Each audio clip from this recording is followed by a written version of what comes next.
Okay, so is it the right course for you? Well, I mean, you can read that yourself, but I'll just off the top of my head, if you are a teacher, head of department, principal, school director, tertiary education, secondary, primary, kindergarten, any of those areas, and you are looking to acquire the skills and knowledge you need to take your next step, this is the course for you.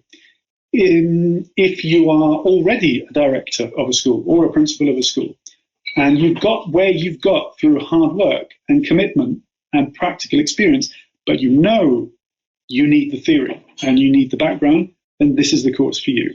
I've in fact got several people like that on this course right now. If you are fully in the job and you are in a different job, but thinking about developing skills in educational leadership, you might be in an NGO, you might be working for a corporation, but in the education sector. All of these things will be applicable to you.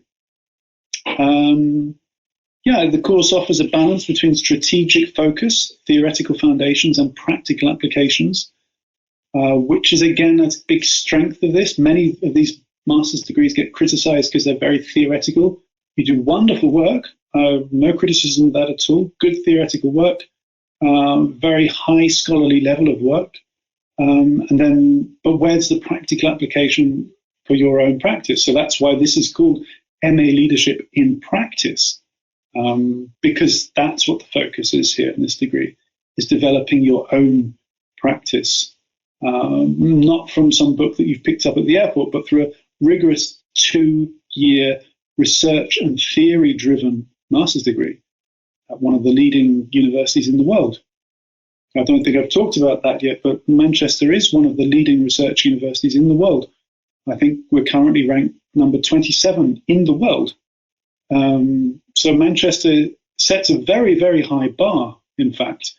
But the work that we produce is of exceptional quality, and our lecturers and researchers are of the very highest quality, because they can be, because in somewhere like Manchester, you're in a position to be able to employ those people. And many of the people that we have, most of them are world-recognized experts in their field in their own right. So it's a blended degree, meaning that although most of the teaching occurs online, there are 4 conferences a year, which are 3 days, and they're held in Manchester, in the Manchester Centre in Dubai. And that's where you come for 3 days and you get to be with each other and you get to meet the academics and you get to interact, and that builds your kind of corpus and your connections and your friendships within the group.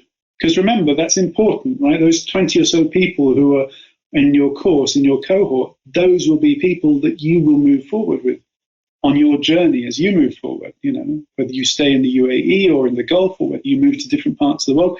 That's your network of people who are doing exactly what you're doing, which is also moving up and moving forward. And 10, 15 years down the line, they'll also, like you, be principals, directors, heads of department. And it's a wonderful way to connect with these people. And I think that's a real strength as well, is the blended component. So it's not just online where it's all distance and faceless. You actually know these people. You get to connect with them all the time. So where will this take you? As I've said before, principal, head, board member. That's an important one as well, board member. Lots of people who act on school boards have very little experience of what it is to be a teacher or what education really is. So vital for people like that too. What do you do after your master's? Well, I mean, one thing that's great about a master's degree like this is it does reinvigorate your practice. Lots of people in education, especially when they're living abroad, far from home, also in the Gulf, I worked there for long enough, I should know, you can become distanced from your own professionality, and you can become, I wouldn't say bored, but, you look for other alternatives. You look around and think, surely there must be something better than this. And you do a master's degree like this and you come out realizing, there is absolutely nothing I could be doing that is better than this. Because once you re-engage intellectually and practically with your profession, and you learn the depths and the extent to which you can go and what you can do, it's a different world after that. What skills do you learn? So, chiefly intellectual skills. We often take these for granted. We think, oh yeah, I'm clever, I've got a degree, I can do this, that, and the other. But actually using intellectual skills in conversation, in written work, in reports, being able to levy your intellect in ways by using structured ways of thinking, by using argumentation, by using particular vocabulary, by drawing on empirical literature. That means you don't have to argue a case, just present a case, and you've already won. These are the kind of skills that you learn in this master's degree, and you learn them from the very, very best in the world. Global network, well, I mentioned that before. You don't just get to meet all of us at Manchester, and we are a big global network and an influential one. You get to meet each other, and you get to watch each other grow and move forward. Entry requirements. So typically we ask for a minimum 2-1, which is the UK specification, honours degree, or the international equivalent in any subject, really. However, having said that, I have accepted people in the past who didn't have a 2-1, who had a 2-2, but this is always dependent upon experience that they may have had, especially in education and in leadership positions in education. So don't be put off if you don't have a 2-1, but understand that I'll be looking for other requirements too in terms of experience. One thing I should possibly mention is that the course is not without the odd intellectual challenge or two. We are setting a high bar. So if you weren't very good at the intellectual academic stuff in your honours degree, and you didn't like it, you might not like this, because this will challenge you intellectually, and that's the whole purpose of it. And that's the reputation that we have and that we uphold. Yes, an initial qualification in teaching is good, or at least 2 years of professional experience. Now, I know that many people in the international context won't have an initial teaching qualification. That's fine. That's not a problem at all. As long as you can show that you do have experience in teaching, and that you've got, I don't know, not just 6 months of it, but you've been doing it for a fair old while, for a good amount of time. IELTS test, we would take 6.5 or the equivalent of TOEFL or whatever it is.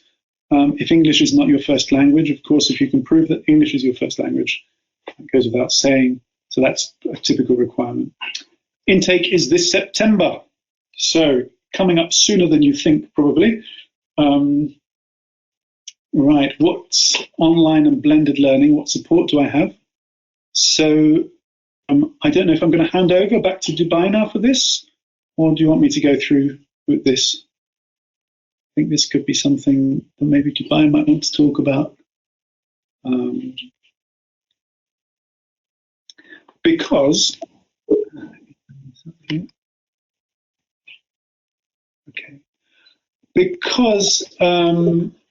when you start with the course, master's degrees these days, and at somewhere like Manchester, are profoundly more supported than they were 20 years ago, or even, I don't know, 10 years ago. You have a committed course advisor who is there at the end of the phone or at the end of an email whenever you need them. They will guide you. They'll help you make the right decisions that you need to make in order to get started with the master's degree or not. You then get a dedicated study advisor as well. It's a different person. That person is then on hand to offer you guidance during your studies and support. So if you have any questions about, I don't know how to use the website, or I don't know how to engage with this material, or I don't know who to ask this question to, this person is there for you every day during normal opening times, and you'll get to know them relatively well as well. They'll help you. Then you have the world-class academics who offer you direction throughout the course. by the discussion boards on Blackboard, but also in their teaching too. So you will connect with them. They will come to Dubai and they will teach you, and you will get to know them. And you'll get to know them quite well usually, and get to understand how they work and what kind of people these are. And that's a really distinctive point. We don't recruit in, say, the Middle East or in Shanghai or in South America. We don't recruit there and hope that what they're offering is what we offer. No, we are the University of Manchester, out of Manchester. That's what you get. You get us. And we come to you. And so there's none of this kind of degree certificate where you think, is it really worth it or isn't it? It's not like that. The degree certificate you get is the University of Manchester, because you have been taught by us through Manchester with our curriculum, with our experts, with our academics. You'll be able to say, 10 years down the line, oh, Professor XYZ. Yes, of course I know Professor XYZ. In fact, once when I was talking to Professor XYZ, because you actually get to know these people. They're not just some distant voice. And I think, good universities understand that these days. That's what students need. You have an academic tutor all the time to give you advice. You've got student support. We've got student wellbeing teams. There's enormous counselling support through the university as well for any issues that you have, which you as a distance student or blended student are equally party to as anybody else, just like a face-to-face student at the university. You connect with your online cohort. And of course, you've got the library as well. So University of Manchester Library is an award-winning library. I think the best in the UK, or one of the best in the UK. And libraries do so much more than just books. They do all the support.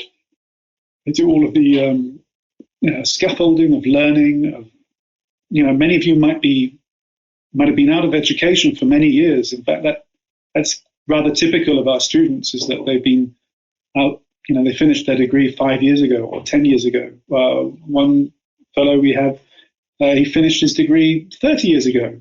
Hasn't been in education for 30 years, except for, being a principal of a school, of course.